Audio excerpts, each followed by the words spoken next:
దేవునామానికి వందనాలు. మీ అందరికీ నా వందనాలండి. ప్రభు మనకి ఈరోజు ఇస్తున్న వాగ్దానం లూకా సువార్త 12వ అధ్యాయము 22వ వచనము.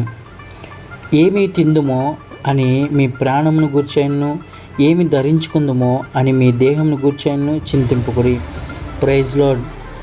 ప్రభువు ఈరోజు మనతో సెలవిస్తున్న మాట ఏంటంటే, ఏమి తిందుమో అని ప్రాణమును గూర్చాయను, ఏమి ధరించుకుందుమో అని దేహమును గూర్చాయను చింతింపుకుడి. ఎందుకు ప్రభు ఈరోజు ఈ మాట చెప్తున్నాడంటే, పై వచనంలో ఒక ధనవంతుడు తనకున్న ధనాన్ని బట్టి ధన సమృద్ధి అందు ఆనందిస్తా తన ప్రాణానికి చెప్తున్నాడు. ఏమని అంటున్నాడంటే, నా ప్రాణమా తినుము, తాగుము, సుఖించుము, నీకు అనేక సంవత్సరాలకు సరిపడ ఆహారం ఉంది అని తన ప్రాణంతో చెప్పుకుంటున్నాడు. అంటే ధనం సంపాదించడానికి తను చాలా కష్టపడి సంపాదించాడు. కష్టపడిన తర్వాత కూడా సుఖపడతా కూడా తన ప్రాణానికి చెప్తున్నాడు. ఇక్కడ ప్రభు ఎందుకు ఈ మాట చదివిస్తున్నాడంటే, శిష్యులకి పై ఉన్న ఆ హేతువు చేత కొంత అర్థం కావాలని, ఏమి తిందుమా, ప్రాణం గూర్చాను, ఏమి ధరించుకుందామా, దేహం గూర్చాను చింతింపవద్దని ఎందుకు చెప్తున్నాడంటే, మన ప్రాణం ఆకలేసింది అనుకోండి, ఇమ్మీడియట్గా మనం ఎక్కువగా గుర్తొచ్చేది ఈ టైంలో ఏం తినాలి. ఇప్పుడైతే హెల్త్ మీద బాగా పడిపోయారు. అందరూ హెల్త్ రిలేటెడ్ బాగా చూసుకుంటున్నారు. ఎందుకంటే నా హెల్త్కి ఇది తినాలి, అది తినాలి, మంచి ఫుడ్ తీసుకోవాలి అని హెల్త్ కాన్షియస్ ఎక్కువైపోయినాయి. ఎందుకు ఎక్కువైపోయినాయి అంటే, క్వాలిటీ మిస్ అవుతుంది కాబట్టి. క్వాలిటీ లేని దగ్గర హెల్త్ కాన్షియస్ తీసుకోవాల్సి వస్తుంది. ఇదివరకు అన్ని తిన్నా ఆరోగ్యంగా ఉండేవాళ్ళు. ఇప్పుడు ఏం తింటే ఏ రోగం వస్తుందో అన్నట్లు ఎక్కువైపోయింది. రైస్ ఎక్కువ తిన్న ప్రాబ్లమే, తక్కువ తిన్న ప్రాబ్లమే. చపాతీ ఎక్కువ తిన్న ప్రాబ్లమే, తక్కువ తిన్న ప్రాబ్లమే. అంటే ఏది టయానికి ఏది తీసుకుంటే ఎలా ఉంటుంది అనేది ఎక్కువైపోయింది. అందుకనే దేహానికి, మన ప్రాణానికి మనము ఈ రెండిట్ల గురించి చింతించకూడదు. చింత అనేది ఒక మనిషికి ఎక్కువగా ఉంటుంది. ఈ రెండు మనిషిని బలవంతంగా చేస్తుంది.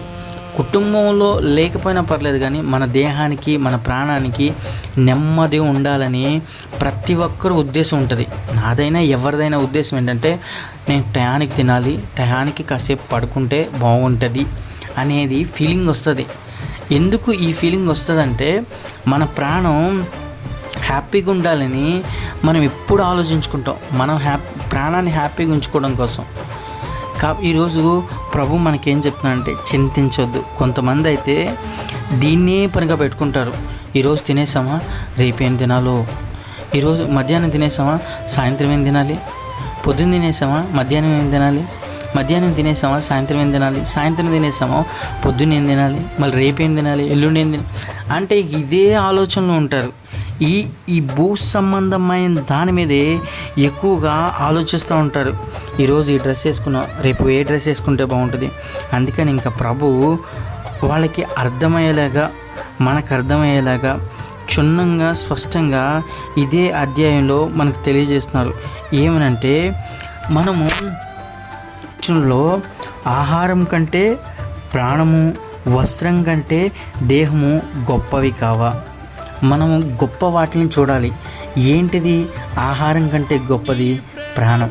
కొంతమంది డాక్టర్స్ అంటారు, టయానికి ఉపవాసం చేయాలి, ఉపవాసం ఉండాలి, ఉపవాసం ఉంటే కొన్ని క్యాలరీస్ కరుగుతూ ఉంటాయి, కొవ్వు పదార్థాలు రిలేటెడ్ ఏవి ఉంటాయి అవన్నీ కరుగుతాయని డాక్టర్లు చెప్తాడు. ఇంకా ప్రభు కూడా ఇక్కడ చెప్తున్నాడు ఏంటంటే, ఆహారం కంటే ప్రాణమును, వస్త్రం కంటే దేహము గొప్పవి కావా. ఈ రెండు చాలా గొప్పవి. ప్రాణము తాను చేసుకున్న దేవుని దగ్గరికి వెళ్తుంది. దేహము పవిత్రంగా అప్పచెప్పాలి. మన దేవుడు పవిత్రంగా చేశాడు కాబట్టి మన దేహము పవిత్రంగా అప్పచెప్పాలి. ఆయన ప్రాణం మనకు ఊదాడు కాబట్టి ఆ ప్రాణం ఆయన దగ్గరికి వెళ్తుంది. అప్పుడు మన మీద నేరారోపణ చేయకుండా ఉండాలంటే మనం చింతించకూడదు. ప్రభు చెప్తున్నాడు, చింత యావత్తు నా మీద వేయండి. ఎందుకు చింత యావత్తు ఏమన్నా అంటే, మనం చింత వల్ల మనం అనుకుంటాం మనం ఏదో మన సమస్య పోతుంది, మన సమస్య ముందుకెళ్తుంది అని ఆలోచిస్తూ ఉంటారు చాలామంది. మన చింత వల్ల ఏమీ ముందుకెళ్ళదు. ఒక మోరైన జరగదు, మోరైన పెరగదు. కింద వచనంలో కూడా స్పష్టంగా తెలియజేస్తున్నారు. ఏమనంటే, మరియు మీలో ఎవడైనా చింతింపవలన తన ఎత్తును మోడెక్కువ చేయగలగలడా? కాబట్టి తనకంటే ఎక్కువ ప్రభు స్పష్టంగా తెలియజేస్తున్నాడు. మోరడు ఎక్కువ చేసుకోలేము, తక్కువ చేసుకోలేము. ఎందుకు చింతించాలి? దేవుని బిడ్డలుగా మనం చింతించే వారంగా ఉండకూడదు. ఆమేన్. మనం దేవుని బిడ్డలుగా మనం ఆహారం కోసం ఎక్కువగా ఎదురు చూసే వారంగా ఉండకూడదు. మనం అలాంటి వారంగా ఉండకూడదు. ఎందుకంటే మన ప్రాణం గొప్పది. మనము వస్త్రాల గురించి చూసేవారంగా స్టైలిష్గా ఉండటం దేవుడికి ఇష్టం కాదు. ఎందుకంటే మనం ఏదైతే ఆలోచిస్తామో, ఏదైతే చూస్తామో దాని మీద డిపెండ్ అయిపోతాం. ఈరోజు ఈ వాగ్దానం చేత పట్టుకుంటున్న నీవు ప్రభువుని అడుగుతావా? ప్రభా, నా దేహం గొప్పది, నా ప్రాణం గొప్పది, ఈ రెండు పవిత్రంగా నీకు అప్పచెప్తాను ప్రభా అని నువ్వు అనుకున్నట్లయితే ఒక్కసారి వాగ్దానం చేత పట్టుకొని ఎక్కడ చింతిస్తున్నావో, ఎక్కడ ఇబ్బంది పడుతున్నావో, ఎక్కడ నలిగిపోతున్నావో ఆ చింత యావత్తు ఆయన మీదే. ఆయనే మన సమస్యలన్నీ తీర్చివేయను గాక. ఆమేన్. ప్రేమగల తండ్రి, ఘనమైన దేవ, కృపామయ, దయగలిగిన రాజా, రక్షక, నీకు వందనాలు, స్తోత్రాలు దేవా. నువ్వు గొప్ప దేవుడివి ప్రభా, సజీవుడు అయిన దేవుడు ప్రభా. ఈరోజు ప్రభా మేము ఏమి తిందమో, ఏమి తాగుదమో దేని గురించి చింతించే వారంగా కాకుండా ప్రభా మీ చింత యావత్తు ప్రభా మేము మీ మీద వేయడానికి ప్రభా అయ్యా కృప చూపించండి దేవా. అయ్యా మీ చింత యావత్తు నా మీద వేయమని మీ వాక్యం ద్వారా సెలవిచ్చారు ప్రభా. అయ్యా చింత యావత్తు వేసినప్పుడు ప్రభా మేము ఏ విధంగా జీవించాలో ప్రభా, ఏ విధంగా విడిచిపెట్టాలో సహాయం చేసి కృపలో జ్ఞాపం చేసుకొని నీ చిత్తానుసారంగా జీవించడానికి సహాయం చేయండి. చింతలన్నీ తీర్చి ప్రభా వింతగా మార్చగల సముద్రుడు, శక్తిమంతుడు దేవా. అటు జ్ఞానాన్ని, అటు కృపని మా అందరికీ దయచేసినందుకు వందనాలు, స్తోత్రాలు చెల్లిస్తాను. ఎంత మహిమ ప్రభావాలు మీరు మాతో పొందుకొని ఏ స్పెషల్ నామని పెట్టుకుంటున్నాను తండ్రి. ఆమేన్.